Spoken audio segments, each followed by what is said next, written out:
ወደ ዱባይ በነፃ የምትመጡበትን መንገድ ነው ዛሬ የምነግራችሁ ማለት ነው። እንደዚሁም ደግሞ ቤተሰቦቻችሁን እህቶቻችሁን የምታመጡበትን በተለይ ቋንቋ የሚችሉ ከሆኑ ብዙም አይቆዩም፣ ወዲያው ነው የሚመጡት።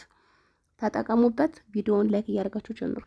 ወደ ዱባይ እንሂድ ብላችሁ ስታስቡ በአሁን ሰዓት የሚጠራው ገንዘብ እጅግ በጣም ራስ ምታት ነው። ለደላሎቹ ሲጠሩት በጣም ቀላል ነው፣ ለእኛ ግን በጣም ከባድ ነው። ዛሬ ግን ነፃ በሚባል ደረጃ የምትመጡበትን ህጋዊ ኤጀንሲ እነግራችኋለሁ ማለት ነው ከኢትዮጵያ። እንደዚሁም ደግሞ የምታወጡት ወጪ የምን ነው በዝርዝር የምነግራችሁናል። ቁጥራቸውንም አስገባላችኋለሁ። አሁን ይህን ቪዲዮ ግን ላይክ በማድረግ ጀምሩት ለሁሉም ወደ ዱባይ መምጣት ለሚፈልጉ ሰዎች እንዲደርስ ማለት ነው። ሌባ እንዳይበላቸው፣ ለዘራፊ እንዳይዳረጉ። የሚገርማችሁ ነገር ይህንን መረጃ ስሰማ የኔ ቤተሰቦች የኔ ጓደኞች እኮ ይህንን ነገር አያውቁም፣ መናገር አለብኝ ብዬ ነው። በቅርብ ኢትዮጵያ ሄዳ የመጣች ልጅ ነበረች። ከሷ ነው እያንዳንዱ መረጃ እየወሰድኩት። እኔ አሁን ባለፈው ዕለት እዚህ ሀዲቃ ወርጄ አንዲት የመጣች ልጅ አለች፣ በራሷ በፍሪ ቪዛ ማለት ነው። ባሏን ያመጣት የባሏ እህት መታለች ከ3 ወር በፊት። እሷ የመጣችሁ በ350 ሺህ ነበር። የሁለት ወር ቪዚት ቪዛ አሰርታ የመጣችሁ ማለት ነው የባሏ እህት። አሁን ደግሞ የራሷ እህት ልታመጣ ፈልጋ በጣም በሀዘን እየተጎዳች ነው ብላ እሷም ስለመረራት የደረሰባት ነገር ዘርዝሩ ነግራኛለች። በጣም ታሳዝናለች። እሷን ለማምጣት ስትጠይቀው 450 ሺህ ነው ያላት ቪዚት ቪዛ። ብታምኑ ባታምኑ እንደውም እኔ በጣም ተናድጄ ለምንድን ነው ሁሉ ገንዘብ ከፍላ የምትመጣው? ይሄ ሁሉ ከከፈለች ለምን በግል ቪዛ አትመጣም? 600 ምናምን ሺህ ብር ከፍላ 450 ሺህ ብር ከፍላችሁ የሁለት ወር ቪዛ በጣም ከባድ ነው። ታዲያ አሁን ይዤላችሁ የመጣሁት ነገር ምንድን ነው? ይሄንን ሁሉ ብር መታችሁ መዳም ቤት ለመግባት ከሆነ እባካችሁ አታውጡ። ነፃ በሚባል ደረጃ ዛሬ አንድ ኤጀንሲ ጠቁማችኋለሁኝ። ይሄ ማስታወቂያ ምናምን እንዳይመስል አላቀውም። የኔ ጓደኛዬ ዩቲዩብ ላይ እየሰራችሁ ስትሰራ የኔ ቤተሰቦች አያውቁም ብዬ ለእናንተ ልጠቁማችሁ ነው የመጣሁት። ለምን እናንተ እንደኔው ድሃ ናችሁ። የገንዘቡን ሁኔታ አውቀዋለሁ።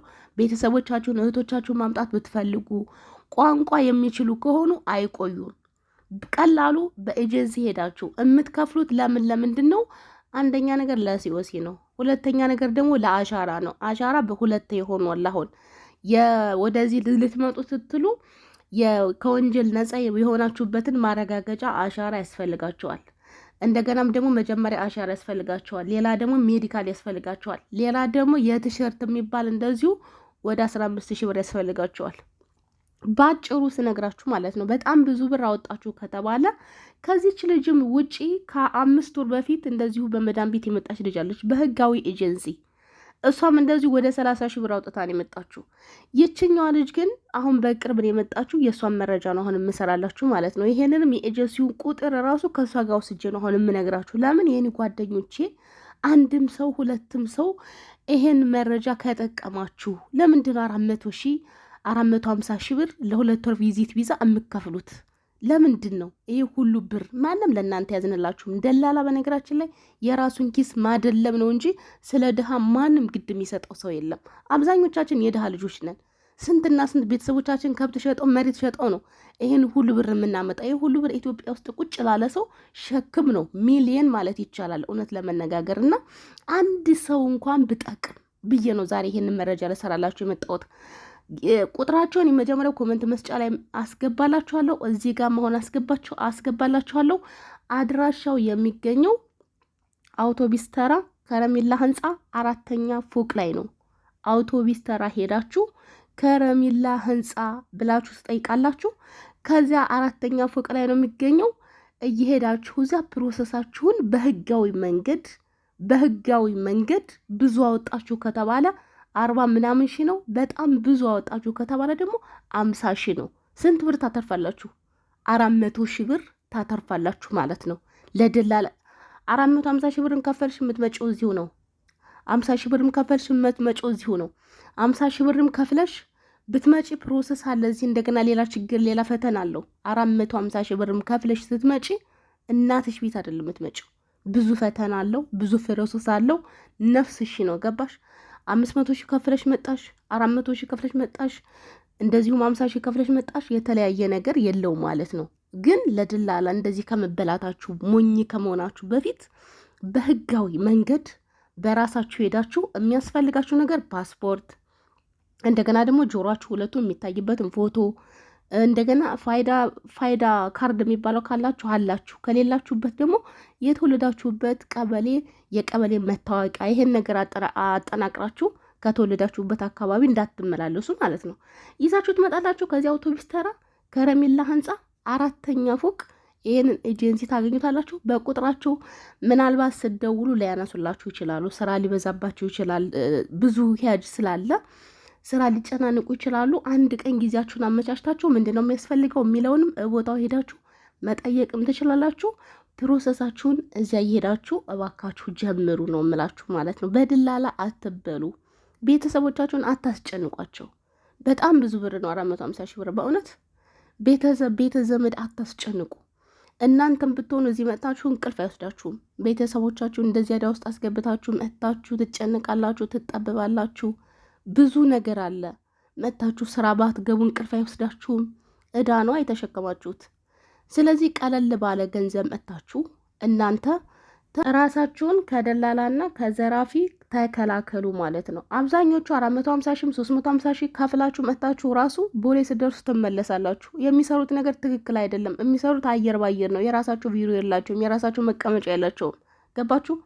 ትክክለኛ መሆን አለመሆኑ ሳያረጋግጡ ነው እንደዚያ የሚልኳችሁ። አንድ ጊዜ በነገራችን ላይ ማወቅ ያለባቸው ነገር ከቦሌ ከተመለሳችሁ በሁለተኛ ጊዜ አሁንም የተሳሳተ ቪዛ ይዛችሁ ከተገኛችሁ ይሄንን ቲክቶክ ላይ ማን ነው ማሚን ጠይቁት። ማሚ ይባላል፣ ቲክቶክ ላይ ያስረዳል። ለሁለተኛ ጊዜ የተሳሳተ ቪዛ ይዛችሁ ከተገኛችሁ ብሎክ ሁላ ትደረጋላችሁ። የትኛውም ሀገር እንዳትሄዱ ማለት ነው። ስለዚህ በትክክለኛ ኤጀንሲ ስትሄዱ ገንዘባችሁንም የእናንተንም የሁኔታችሁ ምክንያቱም እግዚአብሔር ፈቅዶ የተሻለ እድል ቢመጣላችሁ ወደ ሌላ ሀገር አስባችሁ በእንደዚህ አይነት በደላሎች በውሸታሞች ከምትጭበረበሩ በትክክለኛው መንገድ ሂዱ። እኔ ይሄንን ደላላ አላውቀውም። ይሄ ከረሜላ ህንፃ ላይ ምናምን የሚባለውን ደላላ ፈጣሪ በሚያውቀው አላውቀውም። ጓደኛ ዩቲዩበር ናት። እሷ ሀገሯ ሄዳ ስትመጣ የሰራችሁን ቪዲዮ አይቼ ለእናንተ ይጠቅማችሁ እንደሆነ አንድ ሰውና 2 ሰው ቢጠቅም ብዬ ነው ወደ እናንተ ይዤላችሁ የመጣሁት። ለምን የኔ ቤተሰቦች እሷን ላትከታተሉ ትችላላችሁ፣ እሷ ጋር ሄዳችሁ ላታዩ ትችላላችሁ። ስለዚህ እኔም ደግሞ ለእናንተ መናገር አለብኝ። አንድ ሰው እንኳ አንድ ድሃ ቤተሰቡን ከሚያስጨንቅ አንድ ሰው ለምን አላድንም ብዬ ነው ወደ እናንተ የመጣሁት ማለት ነው። ተጠቀሙበት። ሁላችሁም የቪዲዮ ላይክ እያደረጋችሁ ሼር እያደረጋችሁ ለሚመለከታችሁ ሁሉ አድርሱልኝ።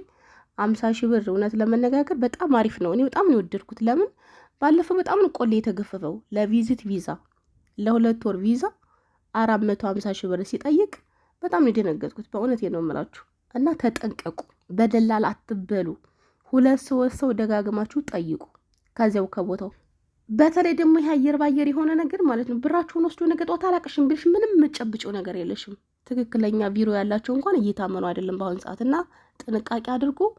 ትክክለኛ ቢሮ እንደነገርኳችሁ አውቶቡስ ተራ ከረሜላ ህንፃ ላይ 4ኛ ፎቅ ላይ ነው።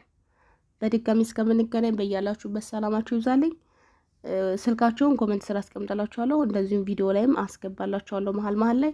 እኔ ሰዎቹን አላቃቸውም። አሁን የምነግራችሁ ሰዎቹን አላቃቸውም። ይሄ ማስታወቂያ ምናምን ነገር አይደለም። ግን እናንተ ድሃዎቹን ከጠቀማችሁ ብዬ ነው፣ የእኔ ብጤዎቹ እናንተ ከተጠቀማችሁ ብዬ ነው ይህን ነገር የምነግራችሁ እንጂ ስለ እነዚህ ሰዎች ምንም የማውቀው ነገር የለም። እኔ ልጅቷ ግን ካወራቸው አንጻር ለእኔ 50 ሺህ እንደው በነፃ እንደ መምጣት ነው የቆጠርኩት።